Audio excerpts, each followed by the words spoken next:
नमस्कार दोस्तों, आपका स्वागत है हमारे चैनल विचार वृद्धि पर। श्री शिवाय नमस्तुभ्यम। हर हर महादेव। दोस्तों, आप सभी लोग जानते हैं कि 29 जुलाई 2024 को पड़ रहा है श्रावण माह का दूसरा सोमवार। दोस्तों, यह जो सोमवार है श्रावण महीने में पड़ने वाला सबसे बड़ा सोमवार है, क्योंकि यह श्रावण महीने में पड़ रहा है, जिसका बहुत ही बड़ा और विशेष महत्व होता है। और ऐसा दिन पूरे साल में सिर्फ एक ही बार आता है। और दोस्तों, आप सभी लोग जानते हो कि सोमवार का अगर सबसे बड़ा कोई उपाय है तो वो 108 चावल के दाने वाला उपाय है। तो दोस्तों, इस श्रावण माह के दूसरे सोमवार के दिन आप लोगों को इस 108 चावल के दाने वाले उपाय को जरूर करना है। बहुत सारे लोग होंगे जिन लोगों ने इस उपाय को न किया हो, मतलब पूरा साल निकल गया और उन्होंने किसी भी दिन इस 108 चावल के दाने वाले उपाय को न किया हो। पर दोस्तों, आपके पास एक आखिरी मौका बचा हुआ है, जो कि 29 जुलाई के दिन। तो इस दिन आप लोगों को इस वाले उपाय को जरूर कर लेना है। भले ही आपने पूरे साल भर अभी तक इस उपाय को न किया हो, पर अगर आपने इस श्रावण महीने के सोमवार के दिन अगर इस वाले उपाय को कर लिया तो आपको इस उपाय को करने का वो फल मिलेगा जिसकी आपने कभी कल्पना भी नहीं करी होगी। इसीलिए आप लोग इस वाले उपाय को एक बार जरूर कर लेना, ताकि आप लोगों के हाथ से यह मौका न जा सके और आपको इस उपाय को करने का फल मिल सके। दोस्तों, यह उपाय पंडित जी ने अपनी अभी की ही शिव महापुराण की कथा में बताया है, जिस उपाय को आज हम आपको बहुत अच्छे से समझाने वाले हैं। इस वीडियो को देखने के बाद इस उपाय को समझने के लिए आपको कोई और वीडियो को देखने की जरूरत नहीं पड़ेगी। तो चलिए दोस्तों, उपाय को शुरू करते हैं। देखिए, यह श्रावण महीने के सोमवार के दिन यह इतना खास होता है, इतना महत्वपूर्ण होता है। देखा है कभी कभी बड़े बड़े पूजा पाठ अनुष्ठान से जो मनोकामना पूर्ण नहीं होते, वो श्रावण महीने के दिन एक छोटे से उपाय करने से ही आपकी मनोकामना पूर्ण हो जाती है। और बहुत सारे लोगों ने इस उपाय को किया भी है और उनको इस उपाय को करने का फल भी जरूर मिला है। अगर आप लोग भी इस उपाय को करना चाहते हैं तो आप इस उपाय को पहले अच्छे से समझ लेना, सुन लेना, उसके बाद करना। आपको इस उपाय का फल जरूर मिलेगा। और इस उपाय को कर लेने से आपके घर में चाहे किसी भी प्रकार की दुख और समस्या क्यों न चल रही हो, आपको उसका कारण भी नहीं पता है कि भाई यह समस्या किस कारण से चल रही है। उसका कुछ भी कारण हो सकता है, जैसे पितृ दोष हो सकता है या किसी भी तरह का मंगल दोष भी हो सकता है। तो इस दिन आप लोगों को यह वाला उपाय कर लेना है। यह एक ऐसा उपाय है जिस उपाय को अगर किसी विशेष दिन पर किया जाए तो भाई उस विशेष दिन का जो है वह तो हमें मिलता ही मिलता है, पर हमने उस दिन पर इस उपाय को किया है तो हमें उससे भी बड़ा फल मिलता है। और फल बहुत जल्दी मिलता है, क्योंकि आप इस उपाय को बहुत ही बड़े और विशेष दिन पर कर रहे हो। तो चलिए अब उपाय के बारे में बात करते हैं, लेकिन उससे पहले आप लोगों को यह जानना आवश्यक है कि आखिर यह उपाय किस समय करना है, किसको करना है और कैसे करना है। तो चलिए हम आगे आपको वीडियो में एक एक करके बता देते हैं। लेकिन उससे पहले अगर आप लोग हमारे चैनल पर नए हैं तो हमारे चैनल को सब्सक्राइब कर लेना और इस वीडियो को लाइक करके कमेंट बॉक्स में श्री शिवाय नमस्तुभ्यम ओम नम शिवाय जरूर टाइप कर देना।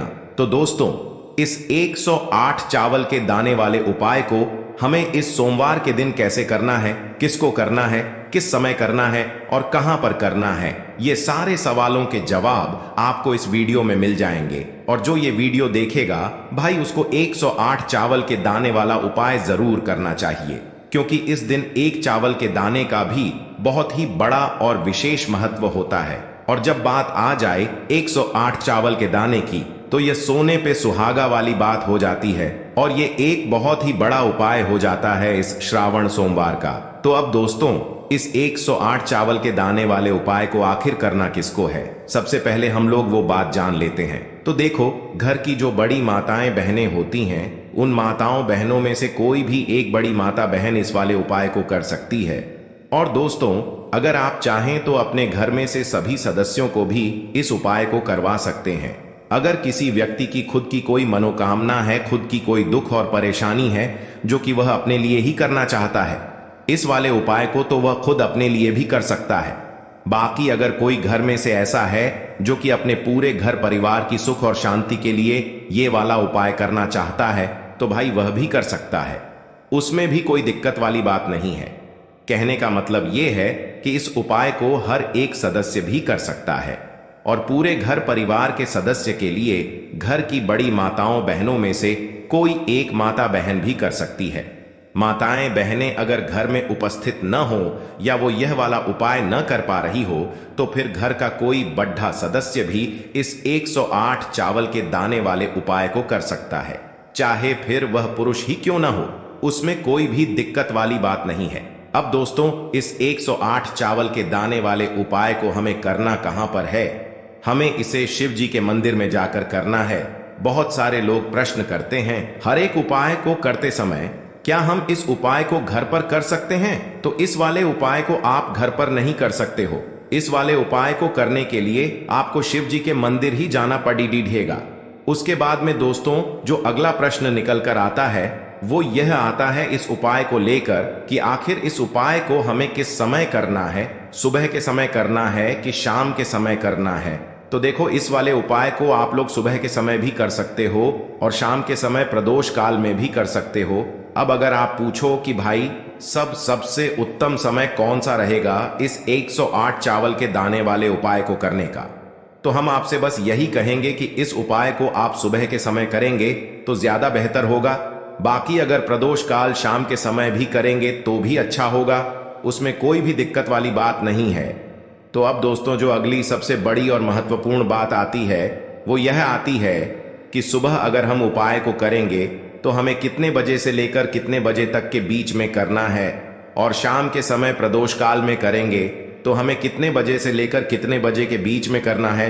तो देखो, सुबह जितनी जल्दी हो सके आप उपाय को करने की कोशिश करना।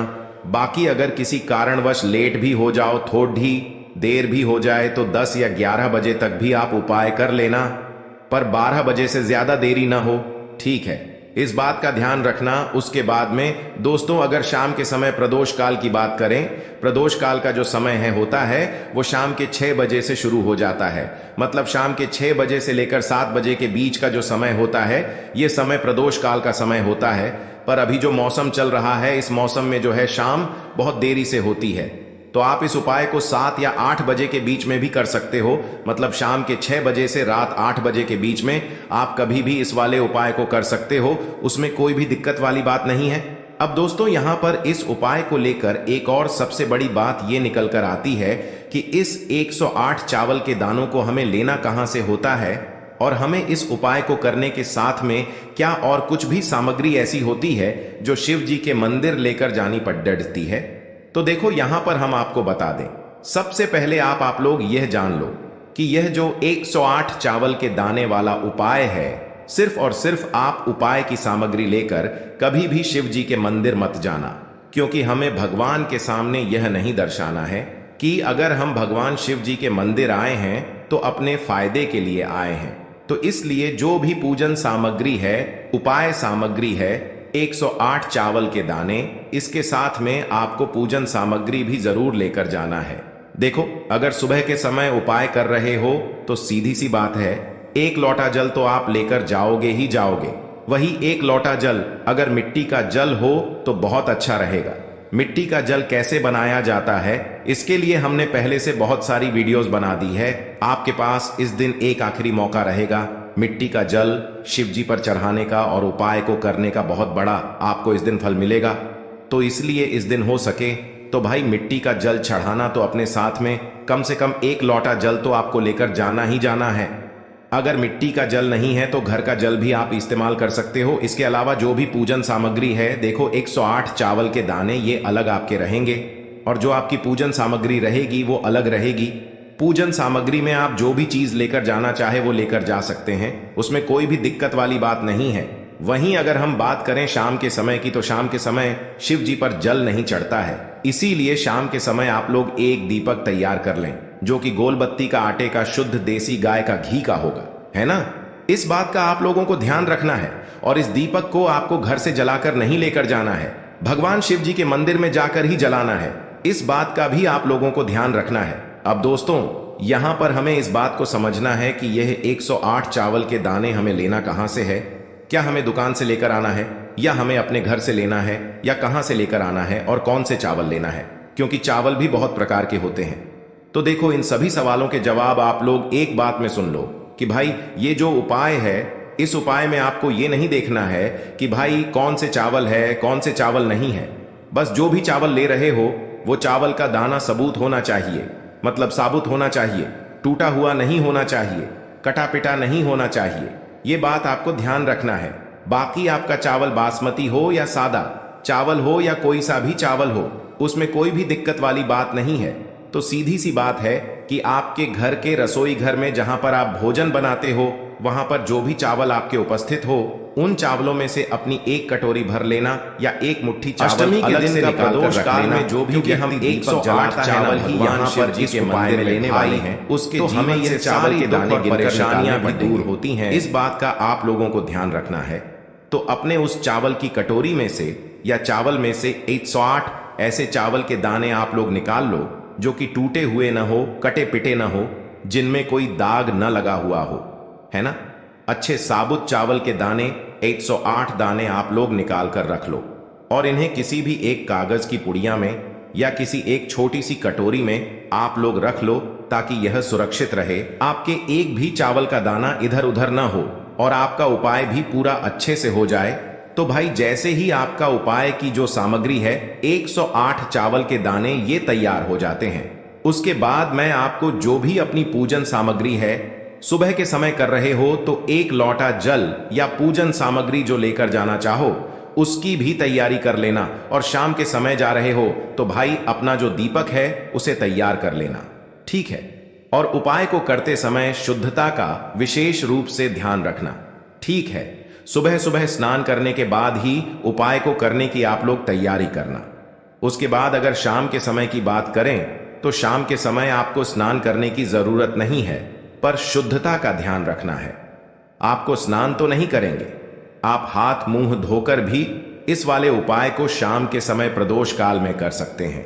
इसमें कोई दिक्कत वाली बात नहीं है। तो आप अपने उपाय की पूरी सामग्री तैयार करके आपके पास ही में जो आपका शिव मंदिर हो वहां पर पहुंच जाइए।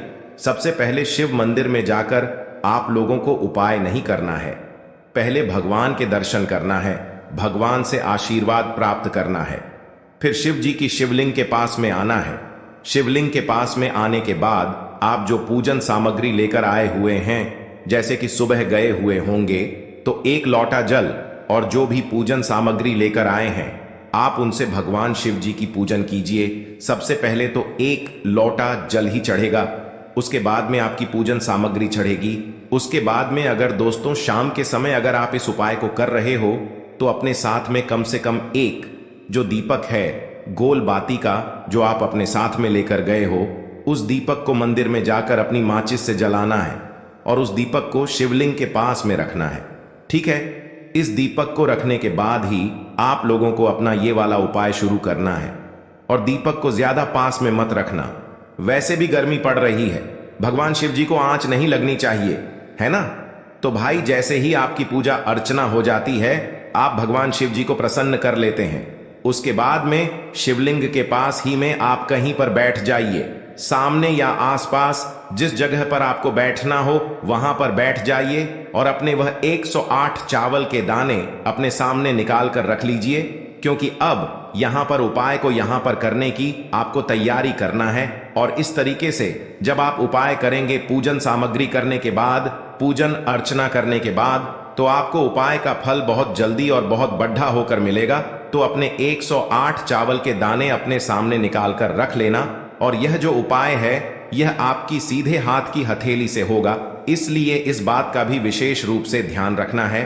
तो सीधे हाथ की हथेली का प्रयोग करके ही आप लोग अपना इस वाले उपाय को करना। अपने सामने जो भी आपकी कागज की पुड्डियां है उसको खोल कर रख लो, या कटोरी है तो भाई उसे अपने सामने रख लो और अपने वह 108 चावल के दाने निकाल लो, ठीक है। उसके बाद में दोस्तों अब आपको क्या करना है कि शिवलिंग आपके सामने होगी, तो आपने वह 108 चावल के दाने एक एक करके आपको शिव जी के शिवलिंग के ऊपर चढ़ाना है। कहां पर चढ़ाना है? शिवलिंग के ऊपर चढ़ाना है, और कहीं पर भी नहीं चढ़ाना है, आपको अपने हथेली से तो शिवलिंग के ऊपर चढ़ाना है। भले ही फिर वो अपने आप जलाधारी पर गिर जाए, या मतलब वहीं पर गिर जाए, उसमें कोई दिक्कत वाली बात नहीं है, पर आप चढ़ाओ शिवलिंग के ऊपर ही, तो आपको क्या करना है, अपना पहला चावल का दाना उठाना है, श्री शिवाय नमस्तुभ्यम बोलना है और शिवलिंग पर चढ़ा देना है। इसी तरीके से दूसरा चावल का दाना उठा है, शिवलिंग पर चढ़ाना है और मंत्र बोल देना है, और फिर तीसरा चावल का दाना उठाना है, श्री शिवाय नमस्तुभ्यम बोलना है और चढ़ा देना है। इसी प्रकार से आपको पूरे 108 चावल के दाने एक एक करके शिव जी के शिवलिंग के ऊपर चढ़ाना है और भगवान से प्रार्थना करते जाना है। मतलब प्रार्थना तो आपको आखिरी में करना है, पर हर एक चावल के दाने को चढ़ाते समय श्री शिवाय नमस्तुभ्यम जरूर बोलना है। उसके बाद ही में यह चावल का दाना शिवलिंग के ऊपर आपको चढ़ाना है। जैसे ही आपके 108 चावल के दाने शिवलिंग के ऊपर चयारच जाते हैं, तो भाई उसके बाद में आपको क्या करना है, भगवान से अपनी मनोकामना बोलना है। मनोकामना भी कब बोलना है, जब आपका 108 चावल का दाना आपके सीधे हाथ की हथेली में हो और आप उसे चढ़ाने के लिए जा रहे हो। श्री शिवाय नमस्तुभ्यम बोलकर उस आखिरी चावल के दाने को शिवलिंग के ऊपर चढ़ा देना और भगवान से फिर अपनी वह मनोकामना बोल देना, जिस मनोकामना के लिए आप लोग अपना यह वाला उपाय कर रहे हो। जिस भी दुख और परेशानी के लिए आप लोग अपना यह वाला उपाय कर रहे हो, उसके बाद में जैसे ही आप अपनी मनोकामना बोल देते हो, आपका यह वाला उपाय पूरा हो जाता है। पर दोस्तों, उपाय को करने के बाद आप लोगों को 2 मिनट भगवान शिव जी के मंत्र का जाप जरूर करना है, और मंत्र का जाप करने के बाद भगवान से एक और बार प्रार्थना करना है अपनी मनोकामना के लिए या अपनी जो भी दुख और परेशानी है उसके लिए। इसके बाद में आप लोग भगवान को देखकर भगवान से प्रार्थना करके उनसे आशीर्वाद लेकर वहां से उठ सकते हैं और अपने घर पर जा सकते हैं।